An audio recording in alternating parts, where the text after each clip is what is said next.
नमस्कार विद्यार्थी मित्रांनो, स्पर्धा परीक्षा डिजिटल लर्निंग या YouTube चॅनलवरती आपल्या सर्वांचं स्वागत आहे। विद्यार्थी मित्रांनो, आज आहे 8 फेब्रुवारी 2024। तर आपल्या डेली करंट अफेअरच्या सीरीज मधील काही महत्त्वाचे चालू घडामोडींचे घटक आज आपण अभ्यासूया। चला तर मग आजच्या व्हिडिओला सुरुवात करूया। फर्स्ट क्वेश्चन आहे, कोणत्या राज्यात मुख्यमंत्री वयोश्री योजना सुरू करण्यात येणार आहे? तर या प्रश्नाचे योग्य उत्तर आहे महाराष्ट्र। नुकताच महाराष्ट्र सरकारने मुख्यमंत्री वयोश्री योजना सुरू करण्याचा निर्णय घेतला आहे। याचा उद्देश असणार आहे राज्यातील ज्येष्ठ नागरिकांना आर्थिक मदत करणे। तर 65 वर्षांपेक्षा जास्त वयाच्या नागरिकांना वार्षिक 3000 रुपये आर्थिक मदत दिली जाणार आहे। अंदाजे 480 कोटी रुपये खर्चाची ही योजना सर्व जिल्ह्यांमध्ये राबवण्यात येणार आहे। पात्र व्यक्तींचे वार्षिक उत्पन्न 2 लाख रुपयांपेक्षा जास्त असू नये।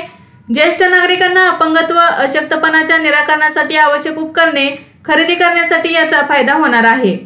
तर या योजनेअंतर्गत त्यांचे मानसिक स्वास्थ्य संतुलित ठेवण्यासाठी मन स्वास्थ्य केंद्रे, योगोपचार केंद्राद्वारे प्रबोधन प्रशिक्षण याचाही यामध्ये समावेश असणार आहे। तर महाराष्ट्र राज्यामध्ये मुख्यमंत्री वयोश्री योजना सुरू करण्यात येणार आहे। नेक्स्ट क्वेश्चन आहे, इस्रो कडून कोणता महिला रोबोट अवकाशात पाठवला जाणार आहे? तर याचे योग्य उत्तर आहे व्योमित्र। इस्रोच्या गगनयान मोहिमेआधी महिला रोबो अंतराळवीर ह्युमनॉइड व्योमित्र अंतराळात उड्डाण करणार आहे। मानवरहित व्योमित्र मिशन यावर्षी जुलै 2024 नंतर नियोजित करण्यात आले आहे। तर गगनयान 2025 मध्ये पाठवले जाणार आहे। गगनयान हे भारताचे पहिले स्वदेशी मिशन आहे ज्यात अंतराळवीर अंतराळात जातील। भारतीय अंतराळवीरांना अंतराळात घेऊन जाणारे हे भारताचे पहिले मानव अंतराळ उड्डाण असेल। व्योमित्र हे 2 संस्कृत शब्दांपासून बनलेले नाव आहे। वेमा म्हणजे ठिकाण आणि मित्र म्हणजे मित्र। हे महिला रोबोटिक अंतराळवीर मॉड्यूल पॅरामीटर्सचे निरीक्षण करण्याची, अलर्ट जारी करण्याची आणि लाईफ सपोर्ट ऑपरेशन्स करण्याच्या क्षमतेसह सुसज्ज आहे। व्योमित्र अंतराळवीराची रचना अशा प्रकारे करण्यात आली आहे की अंतराळ वातावरणात मानवी क्रियांचे अनुकरण करू शकतात आणि जीवन समर्थन प्रणालीशी संवाद साधू शकतात। नेक्स्ट क्वेश्चन आहे, भारतीय क्रीडा पत्रकार महासंघातर्फे जीवन गौरव पुरस्काराने कोणाला सन्मानित करण्यात आले आहे? तर या प्रश्नाचे योग्य उत्तर आहे पीटी उषा। फेब्रुवारी 2024 मध्ये sports journalist federation of India आणि दिल्ली स्पोर्ट्स जर्नलिस्ट असोसिएशन कडून प्रसिद्ध धावपटू पीटी उषा यांना जीवन गौरव पुरस्काराने सन्मानित करण्यात आले आहे। पीटी उषा भारताची महान धावपटू आहेत। सध्या पीटी उषा भारतीय ऑलिम्पिक संघटनेच्या अध्यक्षा आणि राज्यसभेच्या नामनिर्देशित सदस्य आहेत। नेक्स्ट क्वेश्चन आहे, भारताचे नवे आरोग्य सचिव म्हणून नुकतीच कोणाची नियुक्ती करण्यात आली आहे? तर या प्रश्नाचे योग्य उत्तर आहे अपूर्व चंद्रा। फेब्रुवारी 2024 मध्ये अपूर्व चंद्रा यांची भारताचे नवीन आरोग्य सचिव म्हणून नियुक्ती करण्यात आली आहे। अपूर्व चंद्रा यांची आरोग्य आणि कुटुंब कल्याण विभागाचे सचिव म्हणून नियुक्ती करण्यात आली आहे। अपूर्व चंद्रा हे 1988 च्या बॅचचे भारतीय प्रशासकीय सेवा महाराष्ट्र केडरचे अधिकारी आहेत। मंत्रिमंडळाच्या नियुक्ती समितीने चंद्रा यांची आरोग्य आणि कुटुंब कल्याण विभागाच्या सचिवपदी नियुक्ती करण्यास मान्यता दिली आहे। नेक्स्ट क्वेश्चन आहे, नुकत्याच जाहीर झालेल्या टॉमटॉम ट्रॅफिक इंडेक्स ट्रॅकिंग 2023 नुसार जगातील सर्वाधिक गर्दीचे शहर कोणते आहे? तर या प्रश्नाचे योग्य उत्तर आहे लंडन। फेब्रुवारी 2024 मध्ये एम्स्टरडॅम स्थित टॉमटॉम कंपनीने जगातील 387 शहरांची रहदारीचा अहवाल प्रसिद्ध केला आहे। युनायटेड किंगडम मधील लंडन शहराला या अहवालाच्या क्रमवारीत पहिले स्थान मिळाले आहे। तर आयर्लंडच्या डब्लिनला दुसरे तर कॅनडाच्या टोरंटोला तिसरे मानांकन मिळाले आहे। गर्दीच्या वेळी लंडनचे वार्षिक 148 तास वाया गेले। 10 किलोमीटर अंतर कापण्यासाठी प्रवाशांना सरासरी 37 मिनिटे आणि 20 सेकंद रहदारीत घालवावे लागतात। तर गर्दीच्या बाबतीत टोरंटो तिसऱ्या क्रमांकावर आहे। एका प्रवाशाला 10 किलोमीटरचे अंतर कापण्यासाठी सरासरी 29 मिनिटे खर्च करावे लागतात। गर्दीच्या वेळी सरासरी 18 किलोमीटर तास वेगामुळे टोरंटोमधील प्रवासांचे वार्षिक 98 तास कमी झाले आहेत। टॉमटॉम कंपनीने 2023 च्या अहवालात कर्नाटक राज्यातील बेंगळुरू शहराचे भारतातील सर्वाधिक गर्दीचे शहर म्हणून वर्णन केले आहे। तर या अहवालानुसार भारतातील सर्वात गर्दीचे शहर कोणते आहे? तर कर्नाटक राज्यातील बेंगळुरू हे ते जगातील 6व्या क्रमांकावर आहे। तर या 13व्या ट्रॅफिक इंडेक्स मध्ये भारतातील बेंगळुरू आणि पुणे हे ट्रॅफिकची सर्वात वाईट पातळी असलेल्या टॉप 10 शहरांमध्ये 6व्या आणि 7व्या क्रमांकावर आहे। म्हणजेच बेंगळुरू 6व्या आणि पुणे हे 7व्या क्रमांकावर आहेत। 2023 मध्ये बेंगळुरूमध्ये प्रति 10 किलोमीटर प्रवासाची सरासरी वेळ 28 मिनिटे 10 सेकंद होती। तर पुण्यात एका प्रवाशाला इतकेच अंतर कापण्यासाठी 27 मिनिटे आणि 50 सेकंद खर्च करावे लागले। नेक्स्ट क्वेश्चन आहे, माउंट एव्हरेस्टच्या बेस कॅम्पवर पोहोचणारा सर्वात तरुण व्यक्ती होण्याचा विक्रम नुकताच कोणी केला आहे? तर याचे योग्य उत्तर आहे कार्टर डॅल्सन. अलीकडेच कार्टर डॅल्सनने माउंट एव्हरेस्टच्या बेस कॅम्पवर पोहोचणारा सर्वात तरुण व्यक्ती होण्याचा विक्रम केला आहे. स्कॉटलंडचा कार्टर डॅल्स अवघ्या 2 वर्षांचा आहे. नेपाळमधील माउंट एव्हरेस्ट हे जगातील सर्वोच्च शिखर म्हणून ओळखले जाते. नेक्स्ट आहे ब्रँड गार्डियनशिप इंडेक्स 2024 मध्ये जगातील दुसरे शक्तिशाली सीईओ कोण बनले आहेत? तर याचे योग्य उत्तर आहे मुकेश अंबानी. फेब्रुवारी 2024 मध्ये ब्रँड गार्डियनशिप इंडेक्स 2024 जाहीर करण्यात आला. टेन्सेंटचे सीईओ हुआतेंग माला यांना प्रथम क्रमांक मिळाला आहे. त्यांनी 81.6 BGI स्कोर मिळवलेला आहे या इंडेक्सनुसार. तर ब्रँड गार्डियनशिप इंडेक्स 2024 मध्ये मुकेश अंबानी यांनी भारतीयांमध्ये अव्वल आणि जागतिक स्तरावर दुसरे स्थान मिळवले आहे. तर त्यांनी 80.3 गुणांसह मुकेश अंबानीने मायक्रोसॉफ्टचे सत्या नडेला, गुगलचे सुंदर पिचाई, ऍपलचे टिम कुक आणि टेस्लाचे एलोन मस्क यांच्यापेक्षाही पुढे आहेत. टाटा सन्सचे अध्यक्ष एन चंद्रशेखरन या क्रमवारीत 5व्या स्थानावर आहेत. महिंद्रा अँड महिंद्राचे अनिश शहा 6व्या तर इन्फोसिसचे सलील पारिख हे 16व्या स्थानावर आहेत. ब्रँड गार्डियनशिप इंडेक्स सीईओ यांना ओळखतो जे सर्व भागधारकांच्या हिताचा विचार करून व्यवसाय मूल्य प्रभावीपणे तयार करतात. तर जगातील दुसरे शक्तिशाली सीईओ बनलेले आहेत मुकेश अंबानी. नेक्स्ट क्वेश्चन आहे ईशा फाउंडेशनद्वारे आदिशिवाची 242 फूट उंचीची मूर्ती कोणत्या राज्यात बसवली जाणार आहे? तर याचे योग्य उत्तर आहे उत्तर प्रदेश. फेब्रुवारी 2024 मध्ये नागरी विमान वाहतूक मंत्रालयाने पश्चिम उत्तर प्रदेशातील जेवार येथे नोएडा आंतरराष्ट्रीय विमानतळाजवळ आदियोगी शिवाचा पुतळा बसवण्यास मान्यता दिली आहे. ईशा फाउंडेशन तर्फे ते 242 फूट उंच आदिशिवाची मूर्ती बसवण्यात येणार आहे.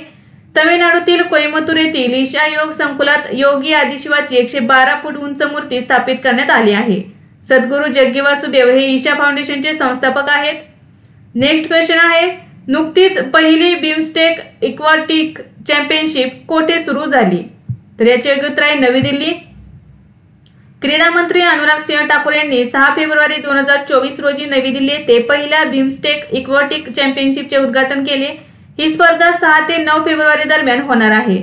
चॅम्पियनशिपमध्ये 7 बिमस्टेक सदस्य राष्ट्र विशेष जल स्पर्धांमध्ये सहभागी होतील. पोहणे, डायव्हिंग, वॉटर पोलो या खेळांचे आयोजन करण्यात येणार आहे.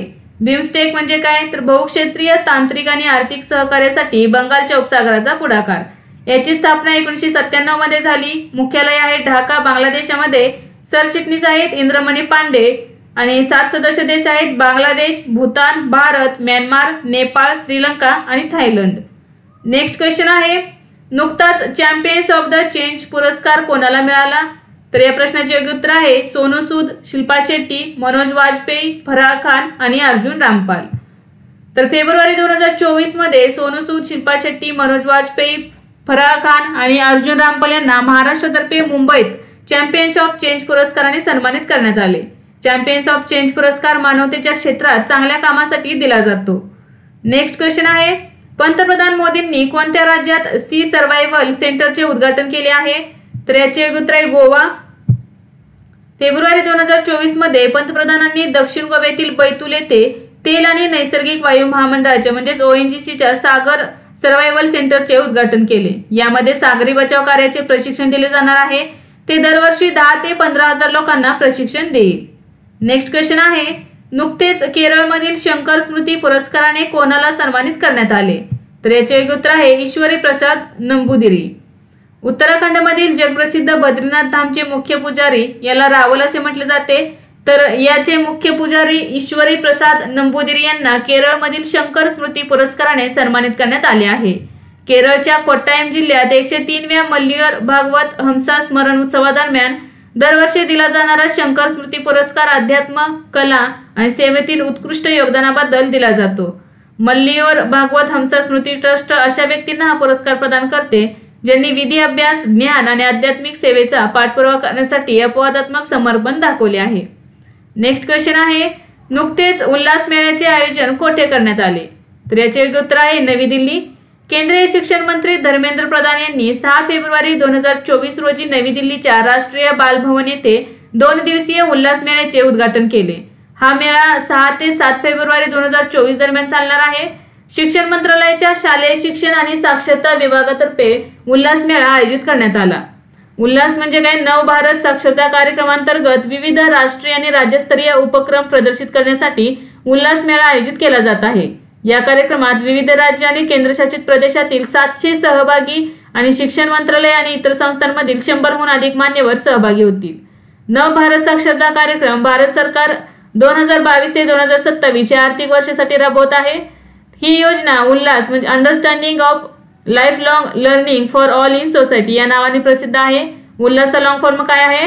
तर understanding of life long learning for all in society.